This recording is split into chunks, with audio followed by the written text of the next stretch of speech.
Hello, that's us live. Hello. Good How are you? morning for me. Good, Good evening good, for you. good morning, good evening, good Thursday, good Friday. Thank you for joining so early. That's true. You're in the future. I really Yeah, appreciate it. it's 7 a.m. It's usually the time I That's start okay. working anyway. It's That's okay. fair enough. Okay. Wow. So early start. I'm so impressed. 7 a.m. working. I'm normally rolling out of bed at that point, maybe starting to get the dogs walked. I don't know. Working at 7. Yeah, we start early because my partner starts at 7 a.m. as well. So it's fine. Fair enough. Yeah. So I I'm, respect I'm that. still sipping my coffee though. All good. Got my evening water in a gin bottle, but still just water nonetheless. Anyway, thank you so much for joining. Tabata from Data Rocks. Would you like to maybe introduce yourself? Tell us who you Yeah, are before we sure. get going. Thank you. Sure. Let's do it. Hello, everyone. You probably know me as T from Data Rocks on social media. My name is Tabata. I started my own one girl band consultancy back in 2019 called Data Rocks. I do data visualization, often in Power BI, but I also work with Tableau, Illustrator, Figma, and some other tools, whatever comes my way, to be honest. And I like helping people see and do more stuff with their data. Yeah, that's me. Nice. That's a very nice introduction. And of course, data visualization is always going to be something that I can talk about for quite a long time. So I've been enjoying speaking to, I've been looking forward to speaking to you, I should say. Um, yeah. So I love your website, by the way. It's really Oh, cool. I made it I'll just, myself. oh, well, it's an amazing job. Amazing. Oh, thank you, thank you. I it Um, took me a while because I basically had to learn from scratch how to do it. yeah, that's very impressive. I got to say, I really like. I mean, obviously the way it works and stuff, but the content is of course what I'm talking about. Thank you, by the way, Jeff and Daniel, for joining all these early Oh, birds in New Zealand. I'm so impressed. Right? I Yeah. love it. See, we're an early bunch. See, everybody's a late bird. Everyone goes to bed early in New Zealand, right? That's the thing, because you have to get Oh, up early in the well, morning. yeah.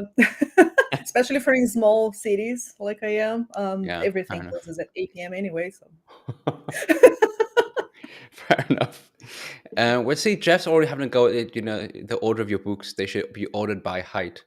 I mean, um, as a very visual person, maybe they could be ordered in a different way, by color. I don't um, know. I had them ordered in multiple ways. It's an ever changing bookshelf.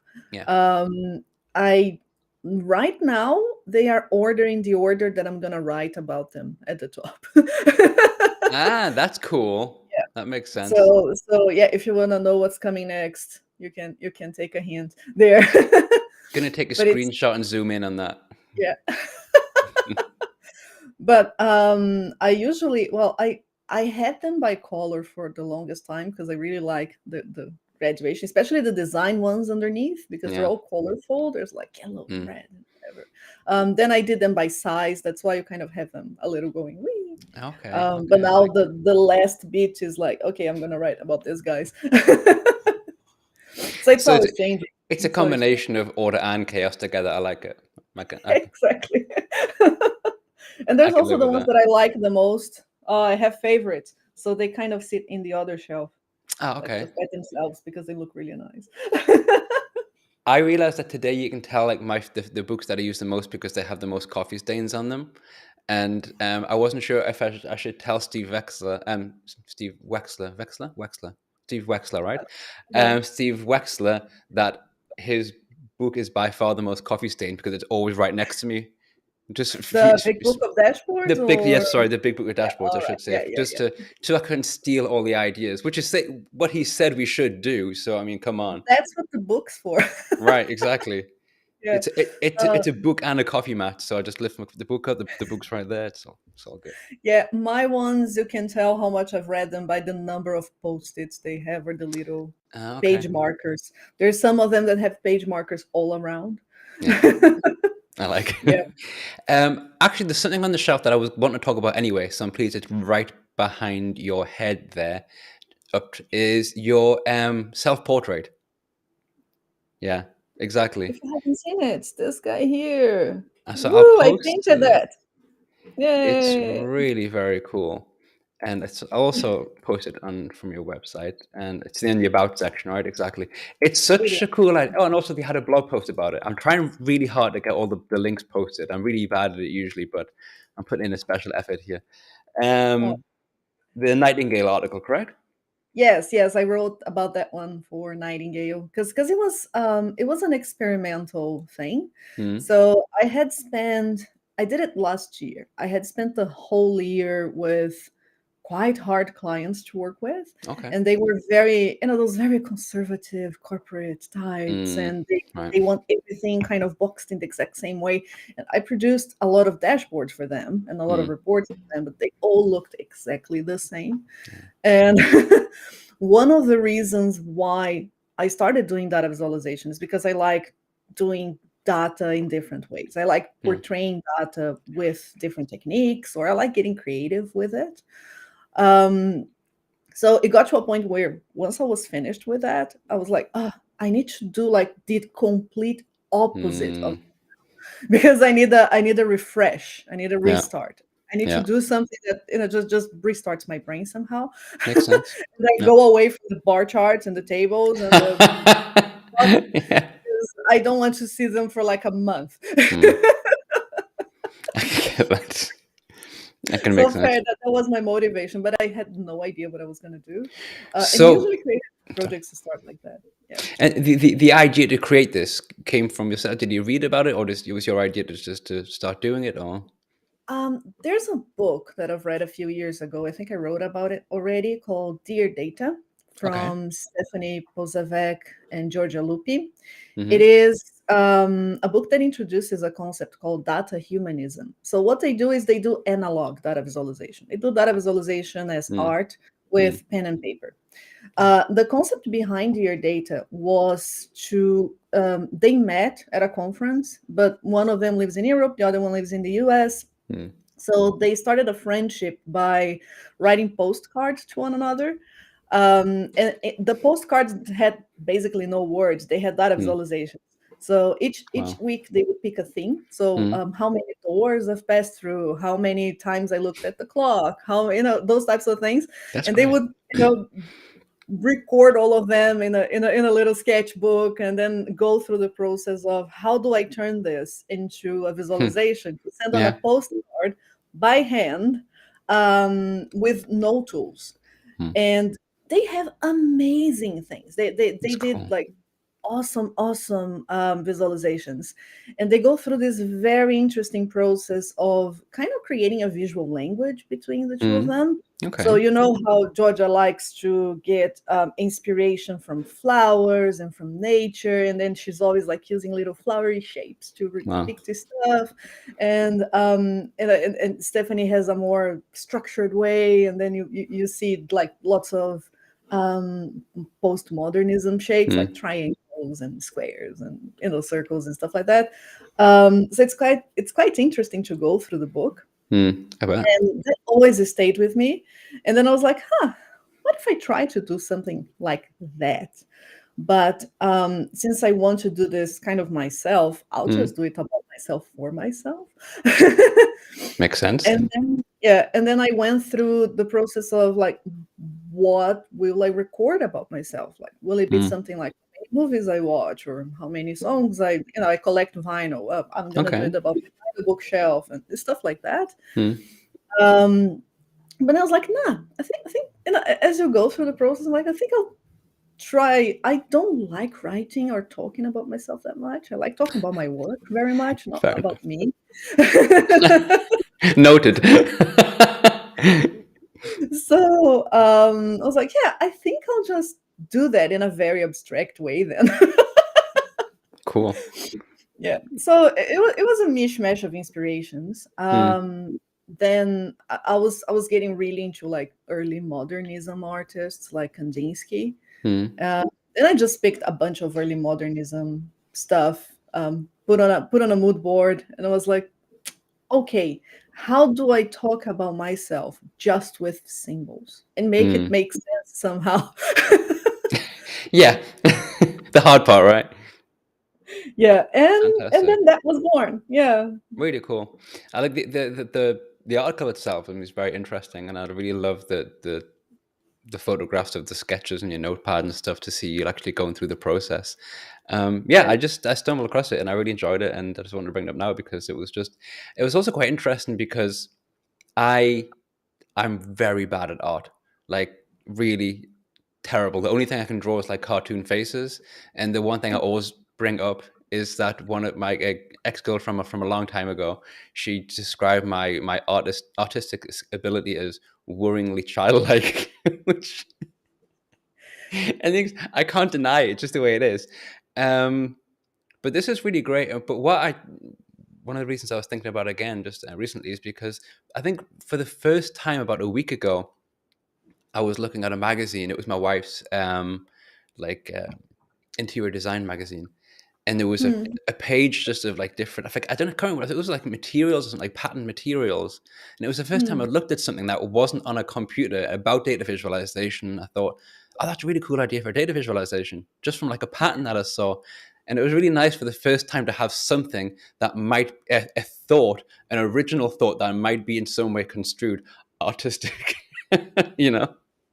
So I But art is so vast. You don't need to draw to do art, really. If you can't draw, you can do anything else. Like if you can, say, if you got interested with the pattern stuff, I don't hmm, know, cut some things out, some pieces of that's awesome. fabric, or something that has a nice texture. Start collecting those stuff, Yeah. and then suddenly, inspiration strikes you, and then you turn that into an art piece. Like, I can you know, imagine the way you talk about data and the way you obviously you can see on your visuals, the way you do it and the way you enjoy to do it. It actually must be very tough for you to work corporate jobs where all they want is bar charts. That must be so hard. it is fine. It is fine because the one thing I like about doing dashboards for corporate clients Mm, is the people part of it, because it involves a lot of change management. So even though I know that I'm going to probably just rely on the templates I already have done, mm, and the actual visuals are going to be rather quick to do, mm. there's really no challenge on the data viz part. Fair There's enough. other challenges that you have to deal with. Okay. There's like data challenge. There's Yeah. Okay. cleaning up stuff, or they have requirements that they just don't have the structure for, Mm, or all the little trade-offs you have to do, and the discussions you have to have with people, mm. understanding why they need this information. Sometimes they don't know why. Yeah. Yeah. And Yeah. you have to kind of dig it with them, and that journey into helping people at the end look at a simple bar chart and go, Mm. I like that process very much. That's nice. So I don't focus as much on, okay, what I'm doing is very much just a bar chart or just a simple dashboard or something Mm. like that, but there's the people part as well, which I That's true. quite like. Yeah. Yeah, Absolutely. No. yeah. I was speaking to, I think, my boss a few days ago, and I was talking about that part of the job being very person connected as well. It is fun. I would miss it if I had no contact with anyone else, being isolated, or perhaps, I don't know. But I really like now being contacted with, like, people have questions, because you understand what they're doing and what their challenges are, and also makes you think about things in a different way. So it is nice to have the people connection. Um, Sorry, I'm going to bring up another one of Jeff's comments because I'm curious. I'm not sure if it was some kind of weird joke that I don't understand. And Um, while we're here and Jeff is here as well, Jeff, you should try Tableau. we'll get to that, I promise. Um, do you have a local art gallery in a place called Lenlai? Lenly, yes, we do. I live in New Plymouth, for those who don't know. That's in New Zealand. Mm. Um, it's a small town near a volcano, and it's really pretty here. You have the Wow. sea on one side and the mountain on the other, which is Hmm. great. And it's a very artsy town. We have Very lots cool. of festivals, we have lots of art galleries, and there's a very famous one called Landy. Okay. It's a beautiful, beautiful building. Mm. Yeah. So thanks, Jeff. Your trust on my art is amazing. Yeah, this is like my only piece painted in watercolor ever. Like it was like my first and last so far. Give it a couple of years. I'm sure they have plenty of yours on the wall. That, Yeah. that Yeah. Also. you'll have your own wing. Oh. Very cool. So sorry, back to data visualization and whatnot. But when because I mean, of course, your blog is focused primarily on data visualization and stuff. Do you do with that with, like, then a variety of tools you use? You mentioned Tableau, of course, Power BI. You mentioned the other day to me on Mastodon about learning D3. Yes, I Yeah, am starting with that one. nice. It's something that I've always wanted to do. I think that's Mm, going to be my next creative project. cool. Yeah. D3 is really nice because Mm, it goes more into programming, which is something that mm, yeah. it's not really my jam that Mm, much. mm, Um, but it's creative programming in a way, because you can actually see the shapes you're creating, and that's yeah. kind of exciting Mm, because you have like visual feedback for what you're doing with the code. But I think it's a yeah. neat way of learning that. It's really fun. I mean, I mentioned that I kind of started doing it as well. It would be something that I wanted to do for when I just started doing it, like 2 months ago, maybe. It's slow. It's slow progress, but I've understood more than I thought I would, because Mm, with the connections of, like SVG and the paths, and it was easier to kind of break down than I thought it would be. So thus far, I'm somewhat happy, I'll say. How are yeah. you finding it? Yeah, it is challenging, but I really like the way that I like the freedom of it. Mm, Because working with a tool that comes with like pre-established templates, say like Power BI, mm, that it kind of constrains you. Like, this is a bar chart, it's gonna die a bar chart. And if you want another chart, you cannot do it with this template, you need a different one. yeah, fair enough. True, true. And with D3, you start with a blank canvas, so you can Mm, basically do anything. yeah. I could create this in D3, probably. at some point. For sure you could. Um, There you go. There's your first challenge. yeah. Whoa. Yeah, My right. first challenge will probably just be like create a couple of circles. You know? I think I cheered when I made a square. I was like, yes. Yeah. I was like, And yeah, circle.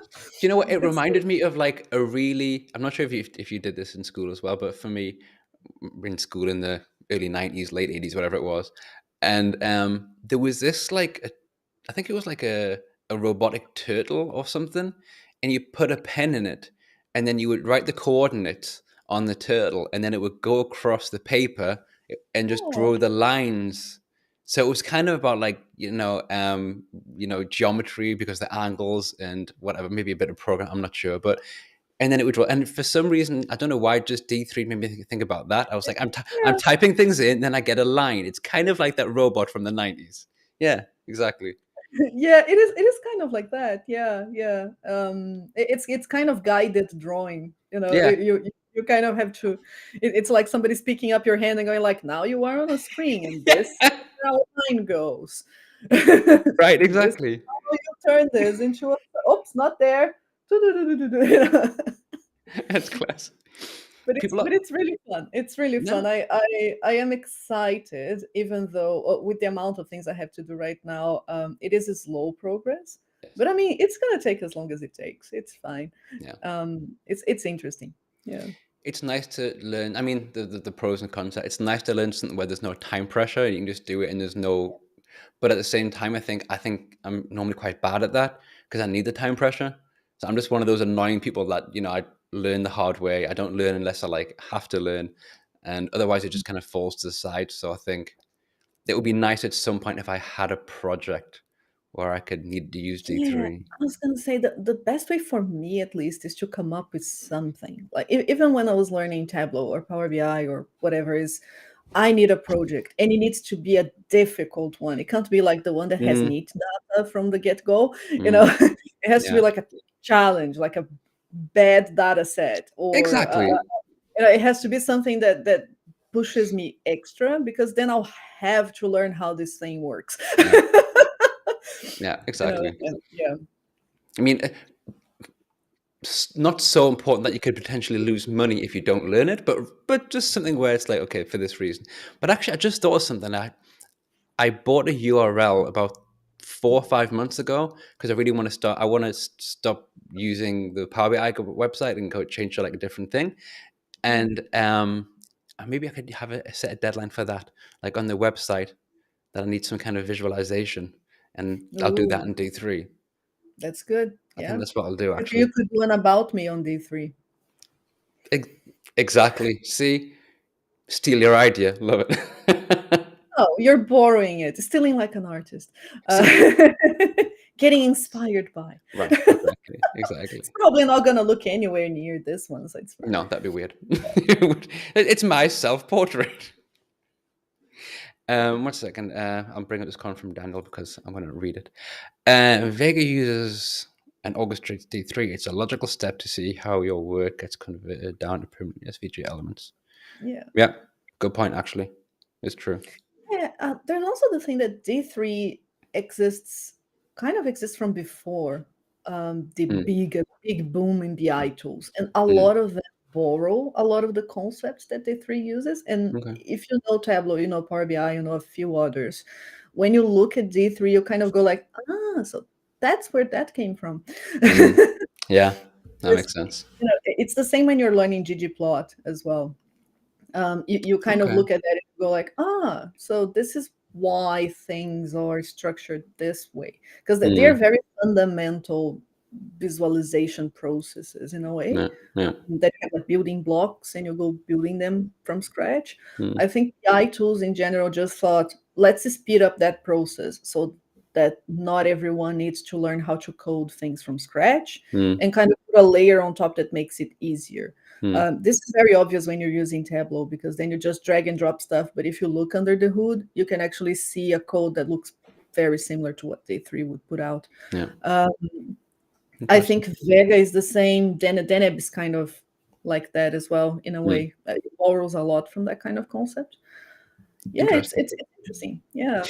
Um, So tools, Power BI, Tableau, D3, all that kind of stuff. What's like been your path into like, where did you start from? I mean, how did you end up in data visualization? Did it come through? Was it Tableau first, or was it nothing to do with those tools? And then it just, please, I'm so It curious. was Excel first. Of I am course, an right. Yeah, yeah. Excel child. Right. That's fair. I forgot about Excel. How could I? Oh no, I know, right? Excel, there's gonna be like the end of when the civilization ends, only a Mm. spreadsheet will remain. It's You can count the cockroaches on the Excel spreadsheet. There you go. exactly, Yeah. exactly. um, so yes, I first started with Excel, and my career path is far from being a linear thing. I could talk Yeah. about it for hours. Yeah. Please. It's I am from a social sciences background. Okay. I'm graduated in international affairs. Cool. Nothing to do with data whatsoever. But and I always tell people that data visualization chose me as a career, not Mm. the other way around. Fair enough.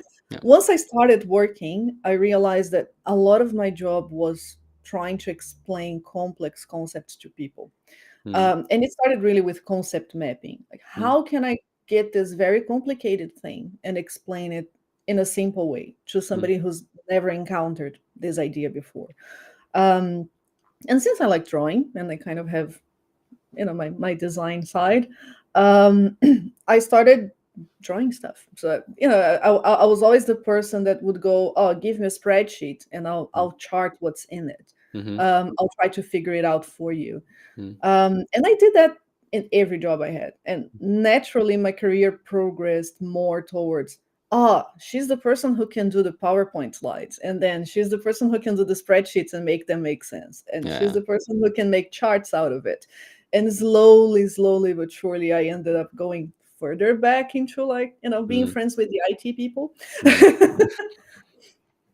Mm. So even though I basically came from the business side, Mm. I worked in several roles, supply chain roles, Right. mostly with exports.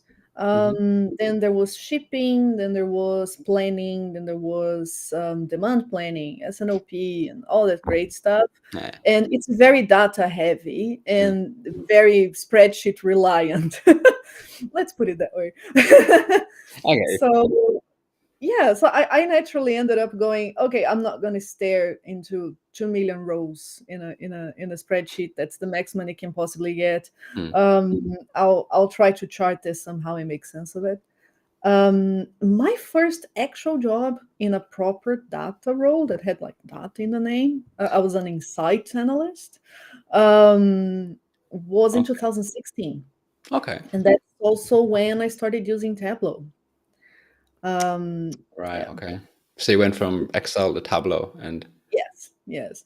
And Tableau revolutionized my career. It was so much easier than doing stuff on a spreadsheet. yeah. It was just like, oh, I can do a lot of stuff now, and I can do Mm. them way quicker than I used Yeah. to. And I just fell in love with it. Then I started, getting in touch with the community, going to the Tableau user groups, Mm-hmm. and um, and it went from there. So for 3 years, 3.5 years, more or less, I was Mm. like the biggest Tableau aficionado. I loved it. Yeah, And then and someone forced you to use Power BI, and then you were just. no, it wasn't like that. No, no. And this is why whenever I see somebody struggling with Power BI, I go like, poor thing. They were Mm. like forced on it, right? Mm. When I first started using Tableau, it was the company's mandate, so had no idea. Everybody kind of started learning it together because they Okay. were transitioning into a Tableau business, into Mm. using Tableau. Um, it was nice because I saw an implementation from scratch and I saw what worked, what didn't work, learned a lot from it. Mm. In 2019, I left that job and I started Data Rocks. And my first Data Rocks client was a Power BI client. Ah, there it is. Yeah. So I started Data Rocks not thinking in a tool in particular. Mm. Fair enough. I Yeah. thought, well, I want to do data visualization. And at that Mm. point, I was already curious about other ways of doing data viz. Mm.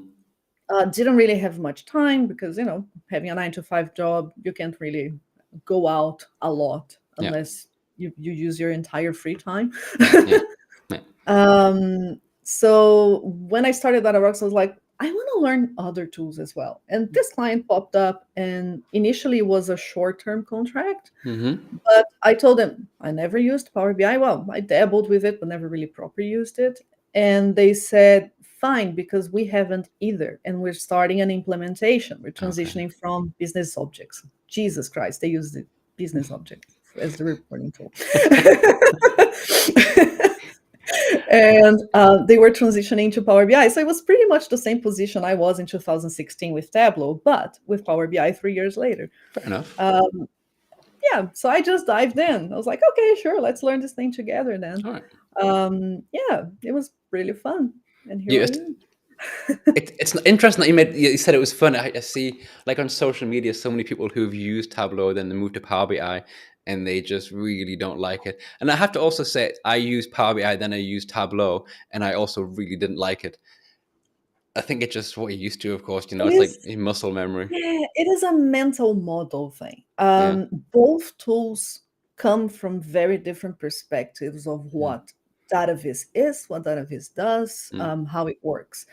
If your entire mental model is geared towards one tool, mm. and you encounter another tool, things will not work the same way. So the sequence of steps that you have to take Yeah. in your mind to make sense of things is Mm, not the same. yeah. And then you get stuck because you're trying to use a hammer to screw in, something that you should have a screwdriver for. Yeah. Yeah. you know, I, I remember the first time I used the Tableau, and when I didn't like it, it was probably, I don't know, say 2018 maybe. Mm. Um, and I was like, yep, no, don't like it. I give it like, all of 1 hour because I'm so nice like that. Aw. And I was just there. I was like playing around. I was like, how do I create a visual? I couldn't do like anything. But I Mm. actually tried it again, only for the second time that I tried Tableau again about 3 months ago, maybe less actually, just because I was interested in actually, putting in the effort to actually see how things are done, and I can make a more, informed comparison now. And also, since I used it the first time, I've used so many other tools for different things. I think my mind is a bit more malleable than it Yeah, was yeah, back you, then, you updated your mental models a little more. Right, Yeah. exactly. It was all right. I Yeah. I think I was surprised how easy it was to create a decent looking visual. I mean, I didn't like create a wonderful dashboard. I created just like individuals and kind of pull them together and stuff. I like 8 or something. But I was like, okay, it's once you kind of get used to the controls, I was like, I get it. It's quite nice. So Yeah. I can Yeah. understand how there would be frustrations going from Tableau to Power BI, that you have to do more to make it look good. Yeah. You know? It is, yes. And historically, well, they come from different places and they exist for different reasons. And I kind of dislike the comparisons that I often see because they go feature by feature. Yeah. But that's not really fair Mm, because both tools, if you're thinking on a data stack, both tools sit in a different spot in hmm that data stack. You need to review the entire way your data architecture works mm, to make the best either of one or the other. mm, Um, I am often called to help clients that are transitioning from tool A to tool B, mm, or from tool B to tool A, yeah. and it's funny how they think they're just gonna plop one out and just plop the other one in, and Yeah. everything's just gonna work seamlessly Of because course. Yeah. that's what they were sold, Mm, and it's anything but that. mm, Power BI is very heavy on the backend stuff, mm, and I think people who either come from an Excel background and are more used to seeing data in tabular formats, and or they come from an engineer background and rely a lot on data models, hmm they tend to have a much easier time learning Power mm, BI yeah. because the data visualization is templatized. So it's a template, Mm, and it's kind of a lot of the decisions are made for the user. hmm Um, and Tableau comes from a data exploration side. mm, It doesn't come from, it comes from the idea that you are a business person who's never dealt with data before, so you don't really have a mental model of what data should look like. Mm. But you need something that's easy enough to drag and drop and put out a decent visual very quickly. Yeah. Or you just want to drag and drop stuff and explore a data set. I think Mm. the iteration nature of Tableau is quite much easier than Power BI, Yeah. because if you put something on your x-axis, something on your y-axis, that's your columns and your rows, you can change the mark types. You can make it be a line, you can Mm. make it a bar, you can make it be a dot. And in that, you're exploring your data set and you're finding different That's true. patterns. Actually, that's a good point. Yeah. Yeah. That's where Tableau came from. Like Yeah. if you started using Tableau early, Mm. you see that the earlier versions or the earlier videos that they had were all kind of about that. Like, oh, Yeah. connect your data set and explore what it looks like very quickly, Mm. which means that you don't have a static visual. You have a blank canvas and you just throw stuff at it and see what it spits out. Yeah. That can be challenging if you're used to a more structured way of working with data. Mm. And in a data stack, Tableau sits at the very front. It assumes that your data is already clean to use because you cleaned it outside of Tableau. Mm. Power BI was made by Microsoft for business environments, Yeah. which means that they know data is messy in a business environment. Mm. So it sits differently because it sits halfway through the front part, sends in the front end, which is the actual reports. Mm. But you have a data modeling part and you have a data cleaning part, which Mm. means that you can consume messy stuff from other places, Yeah. wrangle it, and then visualize in one tool. Yeah. So it's way more businessy Mm. than Tableau is. Tableau is kind of more creative exploration type of tool. But it's interesting that you mentioned that, because I forget why I was thinking this the other day. Actually, it was today because I was doing documentation. That's why. And I realized I needed to stop writing Power BI, because I realized this is not a Power BI training. This is a Power BI desktop training. And it made me Mhm. realize that, when people make comparisons or talk about Power BI, 9 times out of 10, they're actually talking about Power BI desktop. They're not talking about Power BI as a complete product. Yeah, And this it, is, it is a whole platform. Yeah. yeah, and this is why also, like, you mentioned that, comparisons and stuff. It tends to be a comparison usually between Power BI desktop and Tableau, what you can do in that particular part of the software. And I mean, generally speaking, that for me, those comparisons make no sense, because, as you say, you go to your requirements, which one does it better, pick it, there you go, done, finished. To be honest, Yeah. you can do. I have done the same stuff in both tools. It's Mm. just that the path you take to have the same results is very different. Yeah. And this is where a lot of people struggle. Mm. If you have an environment that's like a Microsoft environment and it has all the backend tools as Mm. well, and you have Power BI with it, now there's Fabric. Mm. Um, if you have all of that going, Power BI will make it much easier and much more, much quicker for you to consume that data and visualize that data in a way. Mm. If you have an environment where you're using AWS, or you're using Snowflake, or you're using other backend stuff, where you have a mishmash of tools, Tableau does a very good job in consuming that. So there's really no direct comparison. Mm. I one day, a couple of years ago, I had this idea when Mm. everybody was asking me to compare both tools because I've used both. Yeah. Oh, just make a comparison, whatever. The idea I had was to make a blog series where I would build from scratch a dashboard in Mm. Tableau, and Mm. in parallel, I would build it in Power BI as well. Okay. But it didn't quite work because after a while, one of them was ready, the other one wasn't. Mm. And I had so much to say about the backend side of how those things would be enabled, Yeah. that it kind of became this gigantic thing. It would take years to go through the Yeah. comparison the way I wanted, Yeah. because it can, the comparison can start like this. Oh, okay, I have the same requirements, but then they go like that. Yeah. You know? Yeah. And after a while, it's just not comparable. Even if after some time they converge back and you have a Yeah. very similar looking result in the Mm-hmm. end, Yeah. the path you go is just That's very completely out, interesting. just completely different. Yeah, So you should write an article about why you couldn't write the blog. yeah, exactly. Just take it one It's like, step further I'll out, explain that. Exactly. Yeah. It's like It's all these comparisons are rubbish. That's not how any of that works. we can rescue it somehow. We can get content out of that experiment. Oh Yeah, man. yeah, it would become a book. So I was on. It's I don't have time for this. Ah, man, we're always looking for a new good data viz book or some kind of content book for sure. Yeah, that's quite cool. I want to actually ask you about Nightingale, the magazine that That you is write for. totally- That's published by the Data Viz Society, correct? Yes, That's quite it's cool. the magazine from the Data Visualization Society. Yeah. The Data Visualization Society is amazing. Like, Mm, if you can become a member, please do. The job they do for the field is mm. unique.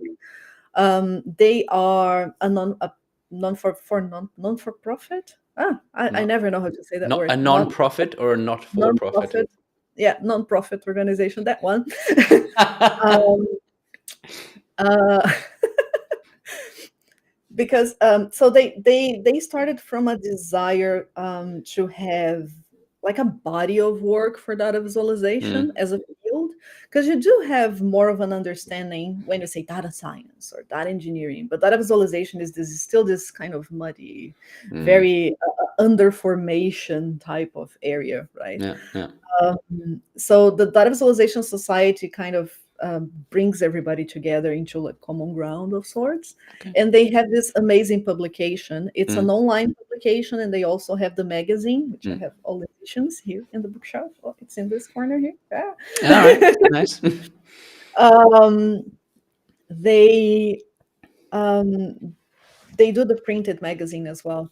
Yeah. It's awesome because it's a collection of work from several different approaches of Mm. data visualization. There's people who work with tools. There's people who do physical data viz. There's people who That's teach cool. data viz. There's kids. They have kids challenges, which is super That's right. cute. That's really cool. Um, so the work they do is awesome. Yeah. Um, No, if you you're could. interested in that, please go for it. You posted about it on some social media like a month or so ago. I was like, looked interesting, signed up. It's very cool. I really like it. Though I must admit, I've never bought the magazine. I do want to. Every time I see it, like, should I buy it? I will next time, but I never have. It does look very cool. But it's really nice. Um, as someone who is interested in data visualization and tries my best to learn as much as I can, I do feel sometimes that it's strange, like to sit in this position, like you mentioned about data science, data engineering, and stuff, that um, people care more about data visualization.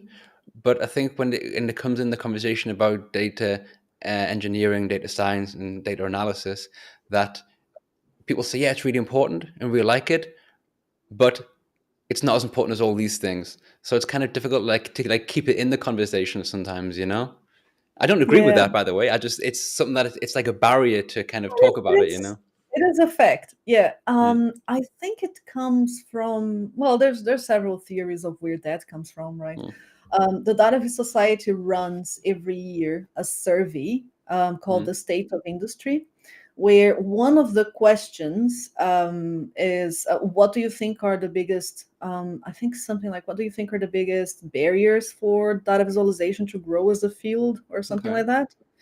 And one of the answers is DataVis doesn't have a place on the table. Mm, And it's usually one that ranks very high. mm, So a lot of people have that same sentiment, that when you're working with data visualization, people tend to value a lot the back end side of things, yeah. but not as much the front end. And Mm, my own personal theory for that is two ways. First is that the return on investment for data visualization specifically is harder to measure. So if you're working with a business, it is easier to say the impact of having a clean data set mm, and having a data set that's well maintained and well governed in the back end than it is to prove that displaying that either as a bar or a line chart is different. yeah. or that it made their lives easier to have a dashboard. And a dashboard is never just the work of one person. The data needs to be clean, it needs to be good, it needs to be governed, but you have the visualization on top. So it's really hard to split that work and say, well, there was the front end part is just as important as the back end. Yeah, so that's one thing. I wonder if you could ever, I mean, I'm sure there are companies out there who do it. I've never worked with them, of course, to have a separate position for just data visualization person. Data visualization is. Yes, that's the ideal thing. But if they don't see it as necessary, like if management doesn't see it as necessary, and this is where my talk was going exactly. Like, there's also the thing that in corporate environments, it's always a crunch for cost.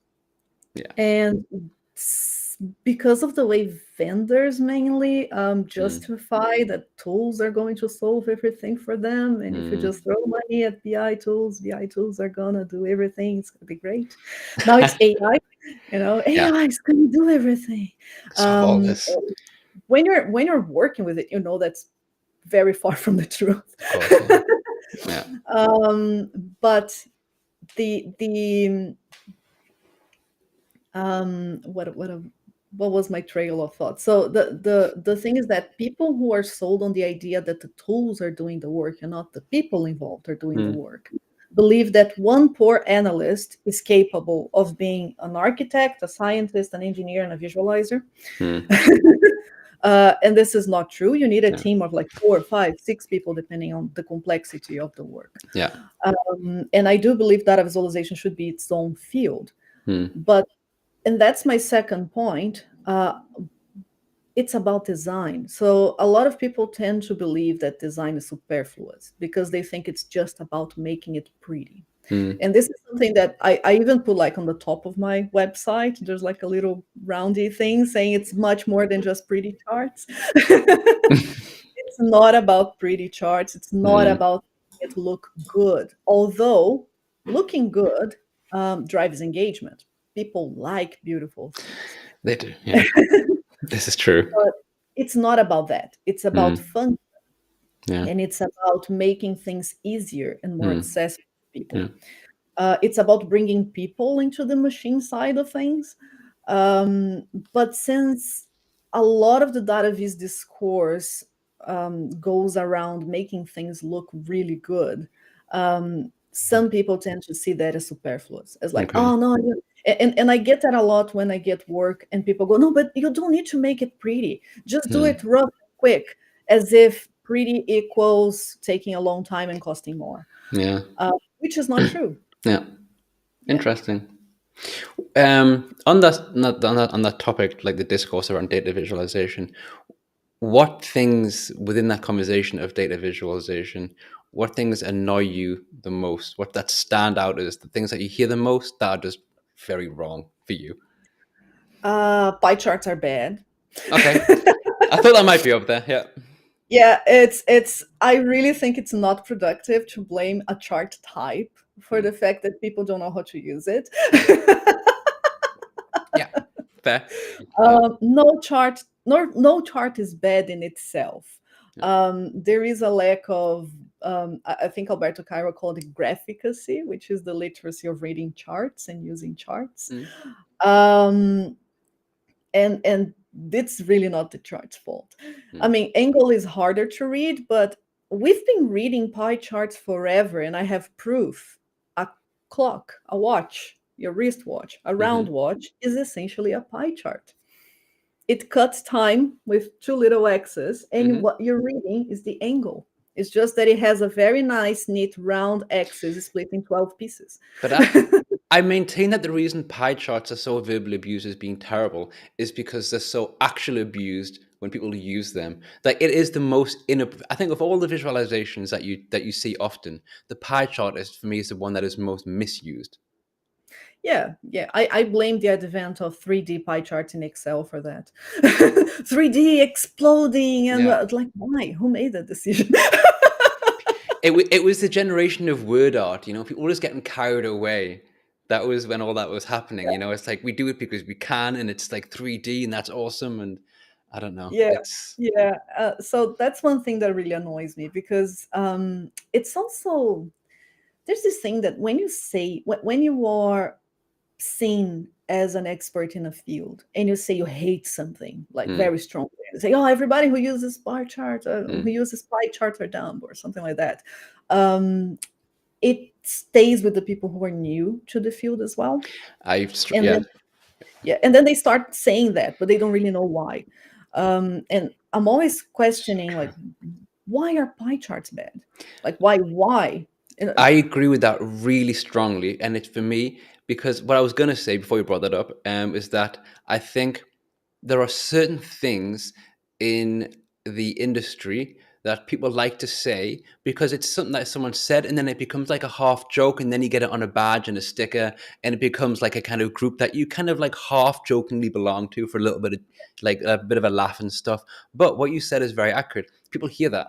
People who don't know, people who are just entering the discussion, entering that area, and people, you have this, you're for or you're against pie chart. Now you need to make a decision, or now you already have the idea that potentially might be bad. For me, it's the same thing as people who work with Power BI constantly saying that DAX is hard, right? If you yeah, repeat it's it for if you interesting. repeat it Yeah, forever, people will just believe it to be true. It becomes true because people say it. Yeah. yeah. I mean, Dex is not. It is as hard as learning any other language. I think the problem is that, again, it's the expectation. Like, people Yeah. enter with an expectation that the tool is going to do everything for you, and then they're Yeah. met with Dex. But DAX can be hard, but like most things can Yes. be. And I think I had this discussion before on Twitter or somewhere. And one of my basic point is 99% of the DAX that you'll need will be really basic DAX. It's like that 1% of the time that'll be something that stumps you. But for Yeah. most reporting, DAX is very, very straightforward. And that is true for almost anything, data visualization. So again, the pie chart's kind of an edge case. Mm, Pretty much like some edge cases and decks make it seem really complex. But like, I don't know, 85% of my work is just calculate, sum, this field, and then a filter. You know, it's really, and yeah. after a while, there's even things like DEX patterns. Mm. That after a while, it is a pattern, and after you understand the pattern, you just basically copy and paste that stuff across. You don't really do much with it Yeah. anymore. Yeah. So it can be hard if you want to understand deeply what it does, Of and course. if you think that being proficient in Power BI means that you can stare at a problem and then suddenly just write this text that is like 25 lines long, and Mm, if you have that image of being good at Power BI, mm, then yes, it's going to be very hard getting there. mm. But my image of being good is, my work is used, it is adopted, Yeah. people actually make sense of it, it Yeah. achieved its function and its purpose, Mm. it reached its audience, and whatever I had to Google before I got there is fine. Yeah, of course. What? It has to be, otherwise everyone would be unemployed. Okay, it's just Exactly. yeah. But actually, you're completely right. If it's used, it worked. That's it. Yeah, yeah. It's a It may fair not be point. the it may not be the most elegant solution, and I'm pretty sure my solutions are very not elegant, but they Mm, work. mm. For me, what's really difficult is having lots of ideas of how things are going to work well, but then actually making it work with every single visualization on the page, right? To kind of keep it like a consistent flow.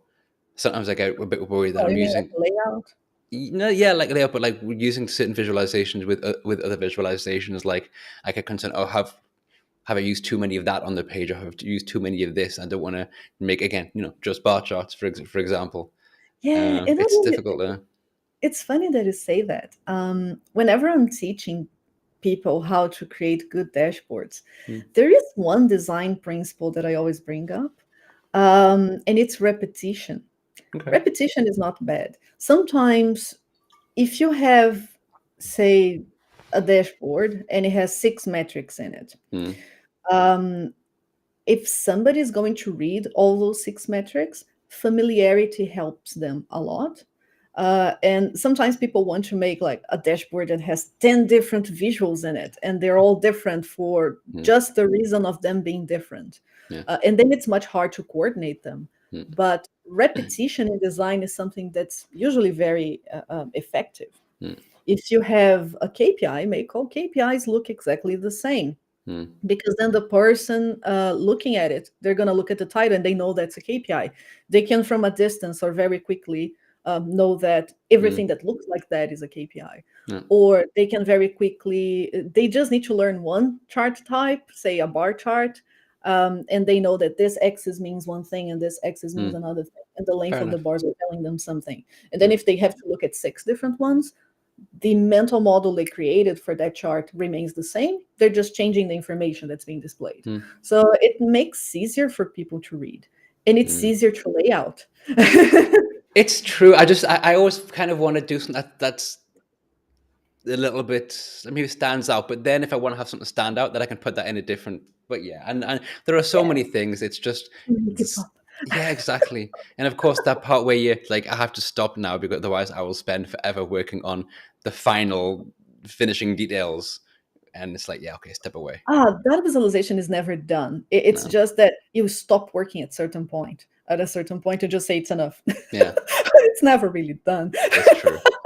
It's like those projects, like the passion projects that people work on. Like mine is like this football one, and like Jeff does the baby names and stuff. But like this, I change it. I use it. It's on my website, and other people use it as well because it's for fantasy football. But I just constantly update bits and pieces just for the sake of doing it. I think it's just sad. I know it's my project. I'm really the only one who cares. But I just kind of released that part of me where I just need to change and improve and try and practice, and yeah, that's the way it is. Yeah, yeah, So I think sometimes yeah, for the few other people who use it, quite often they must think, "Where's this come from? What's this new thing that just appeared?" Because I didn't ask them. yeah. I don't know who they are. Yeah, exactly. But when you're doing a passion project, I think it's a good place to experiment as well. Oh There's yeah. a lot of ideas that I kind of implemented later Mm, at my job that made people go like, "Wow!" That I actually came up with mm, while I was doing stuff that only my eyes ever see. yeah, for sure. I Yeah, think my plan for my football report is that next season it's going to be like all Deneb. I've been slowly moving it up to a completely Deneb report, and I think it's pretty much there now, which is quite nice. Um, nice. yeah, and one of my previous colleagues, he saw on my website that I had a page just for Deneb visuals, and he was like, "This is your work." I was like, "Yeah." And he said, "This is what you show to people to show that how to do things." I was like, "Just like a gallery." He's like, oh, "Okay." He said, I think you want to make it a lot better. I was like, okay. I was like, to be fair, I got to the point where at first I was remembering that other people were looking at it, but then I kind of forgot and I was just using it as like my playground, and it was a bit of a chaotic. I think I'd gone too far with experimenting to see if I could, you know, when once Yeah, you have like up numbers that rotated by the value and also like color gradients, it was just like this explosion of just Vega light Denner because I could. It was yeah. ridiculous. Yeah, but not everything. And this is, oh, you asked me what annoys me with Right. Yeah. data visualization discourse. This is the second thing that annoys me very Okay. much, that everything needs to be best practice all the time. Fair enough. Uh, who defined that those practices are the best? Best for whom? Yeah. Best why? Why are they best? So Mm, it's good to use personal projects to challenge yeah. For those sure. types of things. I feel like, of course, when you're working with a client, you're more concerned into attending their requirements and what they need, and you need to meet them where they are. So if all they understand are line charts, well, Mm, yeah, it's gonna be all line charts. But if you can bring more experimentation to the field as well, because you did that experimentation yourself yeah. before, that's very good. Yeah. That's a very good way forward. And yeah, I think I find that with the experimentation, it also like reveals things that I didn't know I liked that I start to do. Like I created one bar chart and I just used really for no reason, just some massive numbers, just to like really like make them bold, like so they really stood out. Um, And I'd never really done that before, and I kind of said, "Oh, cool." So I might just start bringing that into not really huge, but like a scale down of the extreme, you know. And it was just Mhm. a different, it's just small things that kind of like creep in. It kind of reminded me when I was doing my A levels, I studied theater, yeah. And one of the things we did one week was like this technique of like you do what you've been rehearsing, you're practicing, but you do this like really extreme version of it. Like instead of talking, you're like shouting, you're screaming, just to Yeah. kind of like find a range of where you can take the character or whatever. I can't remember, but it was kind of like that, you know, kind of doing my normal job, but like a really extreme loud version of it, just to see if there's anything that I usually wouldn't do that is actually quite cool. Yeah, it's good fun. Yeah, yeah. It's nice. I like it. I love when people post risky stuff on social media as well. I really dislike when people go, "Oh, this should have been a bar chart." I think, yeah, everybody could have been a bar chart. Yeah, like, Yep. Where's the fun, right? Where's the fun? yeah, exactly. Oh, yeah, the world could be in black and white. Yeah. Sure. Yeah, But it's it's fun to experiment. but it's the thing. It's also that's one of the things that frustrates me sometimes. Though has in the past when you I want to back to one of the first points about working on work stuff.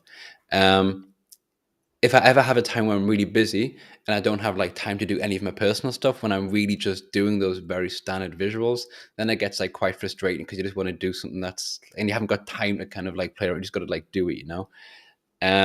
But I mentioned a few weeks ago that I was happy now that like my new boss, he really is interested in data visualization, which is really cool for me because I get to use Deneb and stuff everywhere at work. I say yes, Yeah. I'm do I'm doing it, which means of course I have to organize a Deneb training, I suppose. But what are you going to do? That's just what needs to be done so I can do some nice data Mhm. visuals. I don't know, Yeah. and maybe one day we'll be doing it with D3. We shall see. Ooh, yeah, that's Yeah, gonna be exciting. Yeah, yeah. yeah. No, I can't wait to have it like at a level that I'm comfortably showing people what I'm doing, um, which is very far right Mm. now. That's yeah. No one's expecting anything amazing so quickly. I don't think. When we've been talking in the past minute, I've moved something on my other screen, and I've realized that on your website, the Mm, data visualization.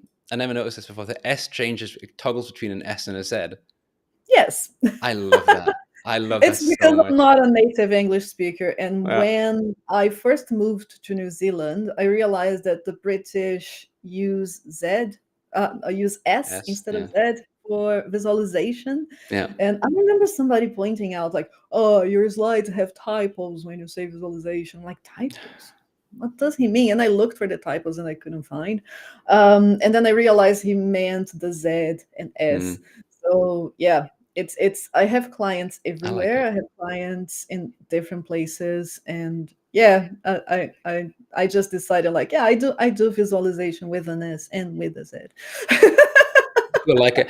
I always get when I'm going to do a hashtag. I'm like, what should I do? Should I do with an S or a Z?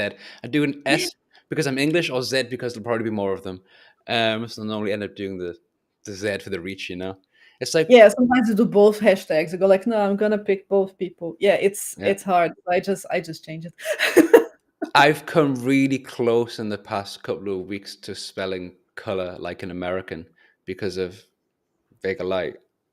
Yeah. I never in my life wrote color that Oh, way, yeah. but when I do the code, Yeah, yeah, true, true. Yeah. I also hate it because even if I change the settings for language check, for grammar check, hmm, I usually get the odd one where the spelling is saying, "Oh, this word is wrong," and then I'm gonna look at that. It's just because it's flicking between US hmm. and UK.